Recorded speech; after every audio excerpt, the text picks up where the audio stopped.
Mizan itu wonten kalih, timbangan ada kalih. Timbangan pembanding. Jadi misalnya saya punya amal buruk banyak.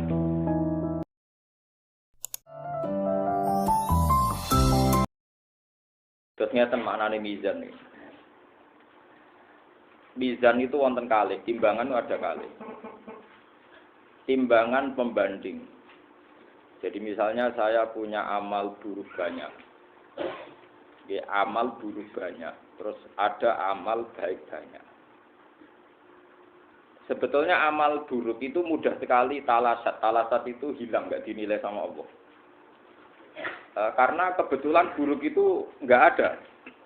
Niki ilmu kelas hakikat itu rungono ya salah paham. Amal buruk itu banyak yang nggak ada. Amal baik itu ada tanpa kita mengamalkan. Irwono wis sekali sampean salah paham bahaya. Misalnya begini. Sampean saya beri contoh. Ada orang mengatakan Isa itu Tuhan. Hakikat Isa Tuhan itu ada enggak ada kan? Batu Tuhan juga enggak ada. Terus kita dalam hidup misalnya bergantung uang, bergantung fasilitas duniawi.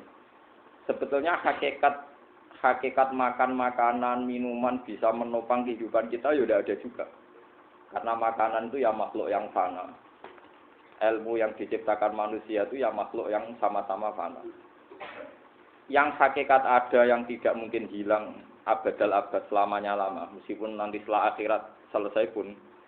Itu hanya la ilaha illallah. Bahwa yang berperan, yang aktif, yang al-fa'ilul mukhtar, pelaku sejarah, pelaku apa saja hanya Allah Subhanahu wa ta'ala. Sehingga kenapa? Ini kelirunya orang Khawarij.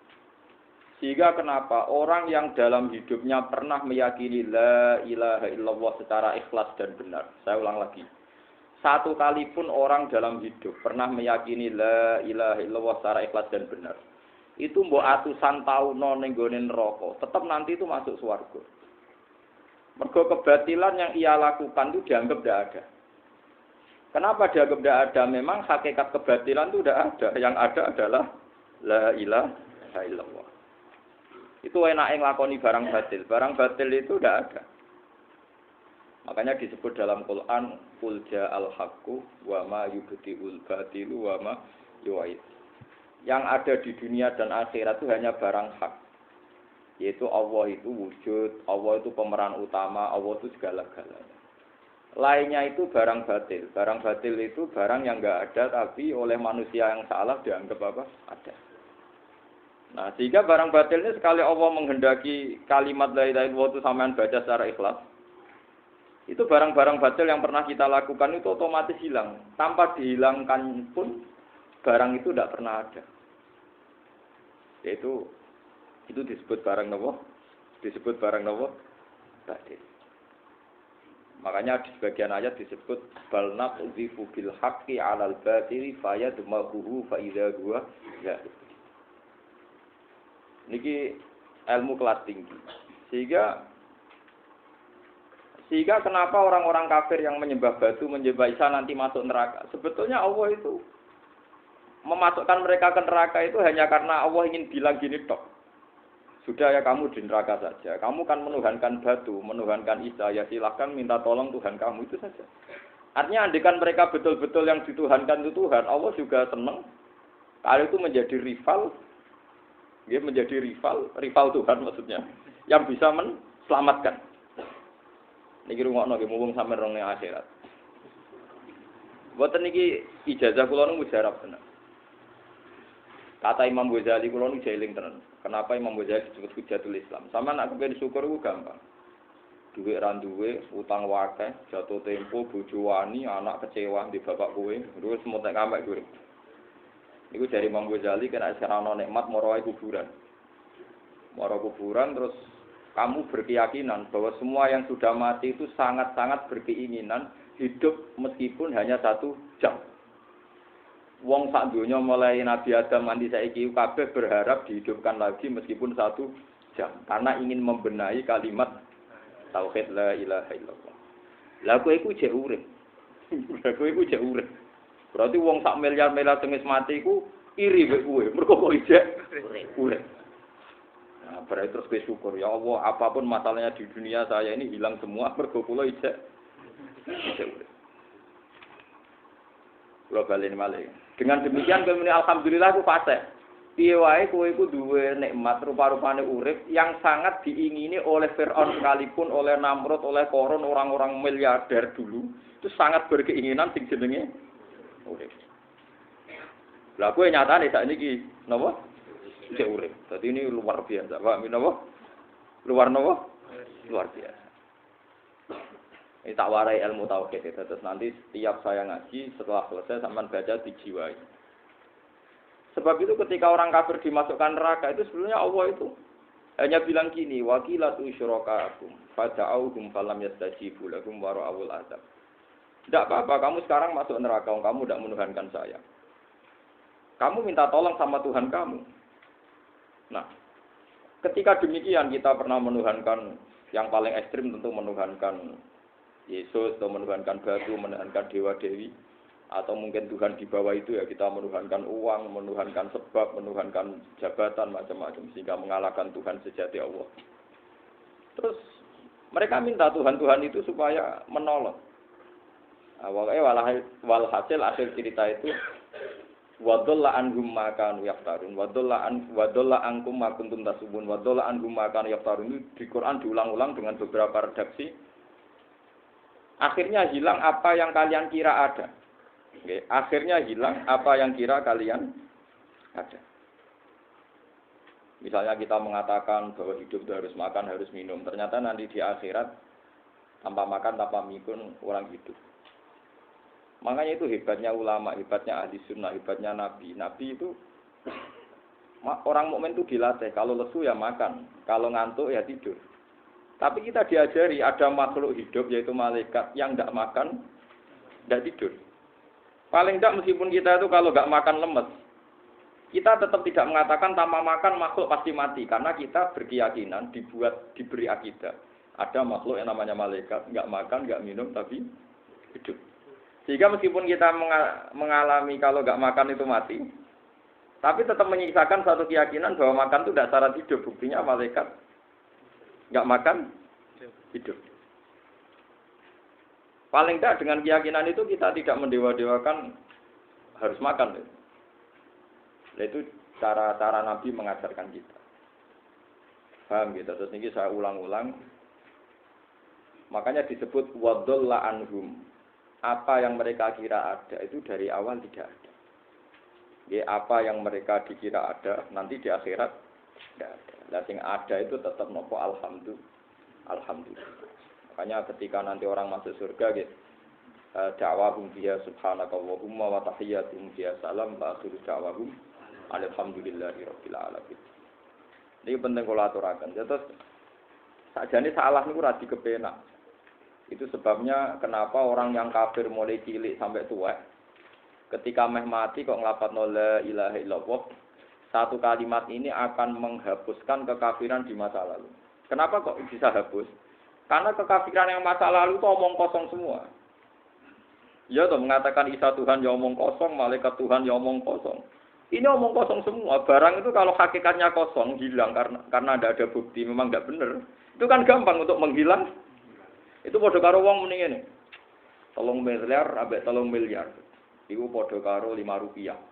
Iku gremeng meneh. 1 triliun mbek 1 triliun padha karo 500 rupiah. Omongan gremeng itu kan ya wong edan itu kan. Berarti sak urip-uripe muni Isa pangeran ya edan. Muni liyane pangeran itu kan omongan ra penting semua. Meskipun disebut tuh miliar triliun tapi kan cara guru biji busak kan gampang dobong ae wong ndak. Tapi malaikat bagian katabah, bagian nulis itu rawani ngobong la ilaha illallah ben kuwalat tapi ya pangeran.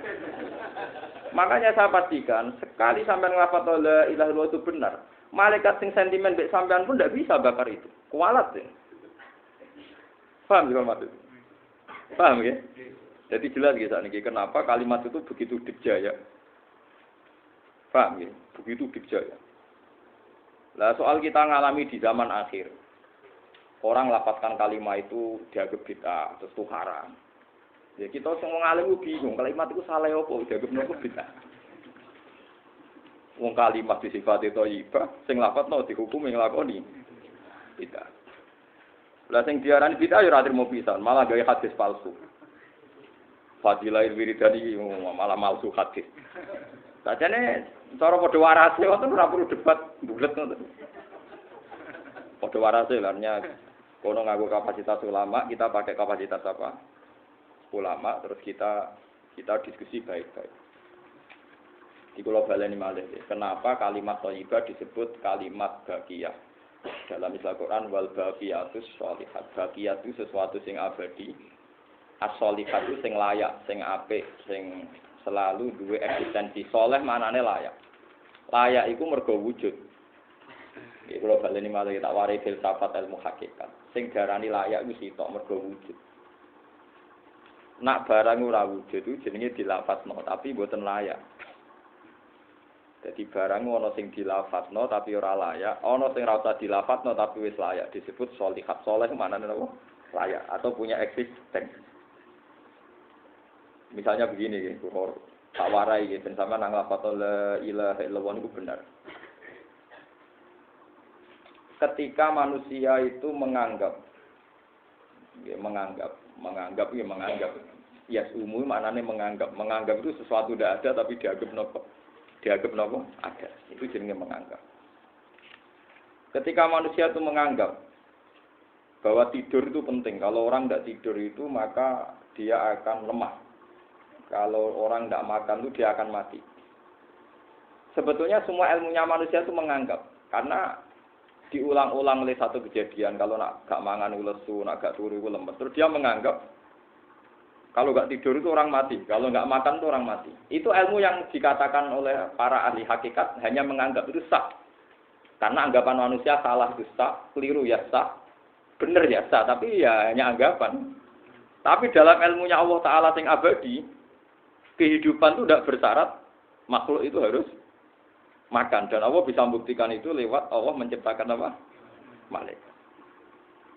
Nah sehingga semua ilmu selain ilmu hakikat itu dalam bahasa ilmu hakikat disebut kita menganggap, kita merasa tahu.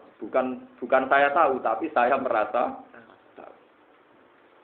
Nah, liane kalimat la ilaha illallah itu semuanya begitu. Kita merasa tahu bahwa kira-kira begini, kita melihatnya begini. Tapi sing hakikat, sing gak bisa dibatalkan bahkan oleh malaikat sekalipun, niku namung kalimat la ilaha illallah. Nanti disebut kalimatu haqqin 'alaiha nahya wa 'alaiha namut wa 'alaiha nufatu insyaallah taala minan. Karena yang dikatakan hidup itu roh. Roh itu tidak butuh makan. Ketika jasad itu mati, hancur. Itu rohnya kan masih hidup. Dia pindah di alam ulya sana. Roh itu hayat. Hayat itu dari kata roh. Roh itu maknanya hidup. Hayat maknanya hidup. Roh dan hayat ini satu sistem yang kita tidak tahu, yang tahu hanya Allah. Ini tidak butuh makan. Sing butuh makan, butuh utang, butuh bodoni itu jasad. Paham gitu? Roh ora tau utang, ora tau gadekno BPKB, paham gitu? Enggak melo-melo dia. Makanya ketika jasad kakean pola itu roh nyesal. Kok ngatasnamakan saya demi hidup sampai direwangi utang-utang wong, direwangi uripe bulet. Terus saya bisa hidup tanpa hutang. Lah iku manusia itu aneh. Makanya disebut alam ruhaniyin itu sudah. Nah, ketika kita mati itu kan yang mati itu jasad. Jasad itu mati, rohnya sowan Allah. Tapi kita secara bodoh mengatakan kita mati. Loh, yang mati itu siapa? Hanya jasad kita, roh kita tidak mati. Yang sowan Allah itu roh kita. Tapi kita bilang kita mati. Ya berarti kita bilang kita mati, ya kita mati. Menurut bahasa manusia kalau kita sudah tidak ambekan, tidak makan, tidak minum, disebut kita nopo mati. Tapi alhamdulillah kita ini mukmin, meskipun bahasakan kita mati terus bahasano mungkin-mungkin disepunten pangeran niki ruhe nembe sowan, mungkin diwelas. Intine dekne ra muni mati. Paham gitu? Makanya malaikat ngrungokno pidatone kiai sing lepas jenazah yo bingung. Perkarane dilepas niki pun mati, pun saged napa-napa, ra iso disepuro jenengan, ra iso salat, monggo kita salati. Iki dongakno sakniki ruhe sowan pangeran mimpi selamat. Jare mati, jare sowan. Sowan kan artinya mlaku-mlaku sowan kan. Tapi misalnya gue bahasano nganggo ilmu sing ekstrim kados kula, nganggo ilmu kelas berat kan malah diguyung akeh. Bahwa jasad ini mati, ini tidak penting karena jasad rohnya masih hidup. Maka kita tidak perlu nyolati mayit karena tidak pernah ada mayit, karena rohnya masih hidup. Wah, kan dia kepedan bareng. Makanya sebaiknya orang ilmu hakikat itu tidak perlu jadi kiai, semuanya kayak kula. Jadi ulama tapi rasa jadi nopo. Ya, jadi kiai sampean sing ora paham detail-detailnya alam roh sampai alam nopo? Alam nopo? Jasad. Itu keliru itu penting karena kalau tidak keliru itu tadi. Paham sih kalau maksudnya? Nah, itu disebut. Nah, kalau sama tanya, lalu roh itu gimana Gus? Ya nggak ada jawabannya. Wong Rasulullah saja yang orang paling pinter di dunia, orang paling tahu. Wa selalu nakaanir roh, kulir roh, min amri roh. Roh itu urusannya pangeran. Makanya kalau sekarang sampean pertanyaannya gini, waktu gale guyonane Siti Jenar. Siti Jenar itu ya ana pinter, ya ngawur tapi ana pinter. Dene iku ora tau salat. Sing salat rugi, dadi ora tau sujud, sing sujud jare rugi. Nek darane wali songo iki goblok. Wali songo iki giyobloke ra karuan jare Siti Jenar. Wong kon salat, bathuke nganti kecap jare Siti Jenar. Lah nek sing kecap bathuke sampean fisik iku hancur, pas ketemu Allah seksine apa? Jare Siti Jenar ke jangan ketemu pintu. Kok jasad kita ini hancur. Misalnya kayak ngandalo bathuk ngecap, jasad ini kan hancur. Sing mbok kesuwan pangeran rohem. Roh iku wis kon sujud ae ora usah awam. Lah akhire nak wae salat wis meneng ae jare wis salat. Sing ada tong pintu-pintu ni. Nah sing mung sarean terangno ora iso. Rata-rata kiai saya kan ra pinter hakikat. Mau ngamuk ngono to, murtad. Lah nek ngamuk. Hati wong syariat kan apa? Ngamuk. Ngamuk stresan lah itu ngamuk. Ya akhirnya gak sambung kan. Akhirnya gak sambung. Saya pastikan ajaran Kak Siti Jenar itu sesat. Sesatnya adalah wali-wali yang alim, termasuk wali songo yang alim itu bilang begini. Ketika bathuk kita dikokon sujud ning pangeran. Kita sujud itu sebetulnya bukti bahwa fisik kita itu tunduk sama perintah roh. Karena roh kita sujud, roh ini menyuruh fisik kita juga ikut sujud. Jangan jadikan fisik ini rivalnya roh. Itu kita gobloknya Siti Jenar. Kalau roh kamu sujud, fisik kamu tidak sujud, namanya rivalitas. Berarti kowe di jisim, duwe wadak sing ra nurut roh. Berarti rivalitas. Lalu jasad kamu itu sing mimpin sapa kok gak nurut. Lah ini malah sing rada-rada Siti Jenar tobat mulai detik ini, Pak. Karena Waktu tak ajak mikir sampean, paham ya? Jadi ini permainan ilmu kelas tinggi, paham ya? Kayaknya nggak tahu mikir tuh. Diwarai, ben kok kemudian alhamdulillah aku pasai. Paham ya? Paham ya? Makanya andekan malaikat itu kok sujud ning Nabi Adam. Ketika Allah nyuruh, para malaikat saya menciptakan manusia namanya Adam. Setelah jadi maka kamu sujudlah. Itu malaikat sujud. Sujudnya malaikat bukan karena nganggap Nabi Adam itu Tuhan atau makhluk yang istimewa, tidak. Karena perintah Allah disuruh sujud. Malaikat nggak perlu tanya maknanya sujud ke Adam itu apa, tidak perlu. Pokoknya karena Allah nyuruh ya sujud, paham ya? Setan pakai rasional, ngapain sujud Adam? Musuh bodoh-bodoh makhluk. Mulanya orang aliran sing sesat malah darani malaikat sama iblis itu tauhidnya tinggi. Karena malaikat diuji disuruh sujud sama Adam makhluk mau terjebak dia sama permainan Tuhan. Ada rawat dari malaikat terjebak tes-tesane pangeran. Iblis luwih pinter perkara nek gelem sujud. Berarti dekne mau gelem sujudnya namun kalian. Lha kok wong sesat. Wong kok nganggur nganti ngono maksudnya mikire kok ngono. Mengane sing do diutang dosa luwih apik timbang sing dipikiran ngene iki, paham ya? Paham ya? Jadi malaikat terjebak permainan Tuhan, dites gak lulus. Itu ngeri kalau nuruti alin-alin ngoten. Yang benar adalah setan itu dianggap keliru. Karena dia tidak punya otoritas pikiran. Dia ini ora wujud. Hakikatnya setan malaikat gak wujud. Wujudnya diwujudno Allah. Nak wujudnya diwujudno Allah, apa wae sing dadi gawe Allah kudu sami'na wa ata'na. Karena dia tidak bisa menjadi rival Tuhan. Makanya kalau kita diperintah Allah langsung lakoni, gak usah gawe rivalitas. Nanti paribasane ke kon mangan wis arep nek Allah ngutus mangan wis mangan. Nang kok warken iki wis pokoke mangan. Nek mangan ya ora mangan, pokoke kon nurut. Nah itu kelirunya Siti Jenar. Dia itu lupa bahwa dengan mengatakan jasadnya tidak perlu sujud. Mergo sok ben Siti hisab roh. Dia bikin rivalitas antara roh dan jasad.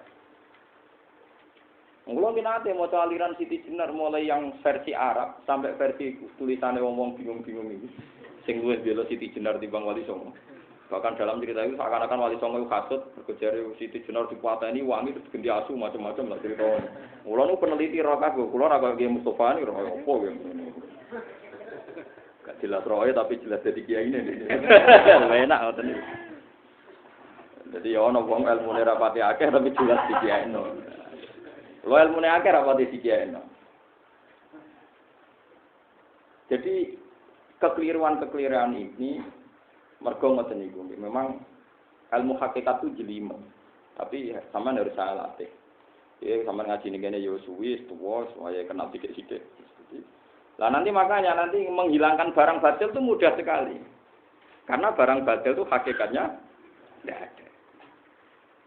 Mbok ana wong muni sak miliar ditambah 1 triliun jumlah 5 rupiah, mbok sing disebut angka sak miliar sak triliun lapat ini tidak ada. Jadi lapat ini tidak ada. Fakta ini tidak ada. Makanya disebut di Quran iyaquluna illa kadziba. Sebagian Quran itu lebih ekstrim.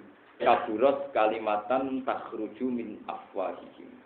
Kalimat itu menjadi besar. Karena ada yang melafatkan, tapi kalimat ini tidak pernah menunjuk hakikat. Lha nggih to, misale wong nyebut iki geni, wong iki HP kok diarani geni. Itu pernah ada kalimatnya tapi tidak ada faktanya. Ini batu disebut itu Tuhan. Yang benar itu batu. Disebut Tuhan itu kan kalimat sing ada kalimatnya tapi tidak ada faktanya. Paham ya? Ini disebut kaburat kalimatan sing takhruju min afwahihim. Iyaquluna illa kadziba. Mereka hanya ngomong secara dusta. Sebetulnya kalau barang hakikat itu tidak usah diomongkan, itu di kalimatul haqqin alaiha nahya wa alaiha namut wa alaiha nubatu insyaallah taala minal alamin. Tapi kalau kalimatul batil kalau enggak diomongkan enggak ada yang ngomong.